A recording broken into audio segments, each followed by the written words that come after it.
we're gonna make fractions, but fractions are so easy, but slime fractions are not very easy.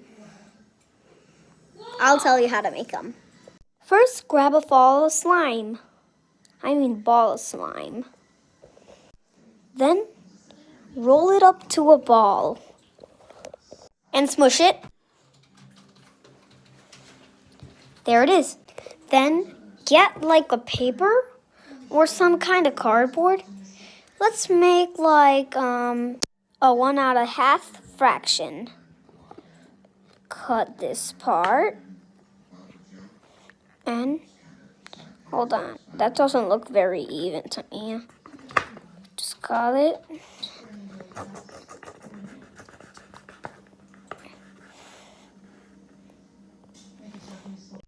Oh my God, that's 1, 2, 3 fractions.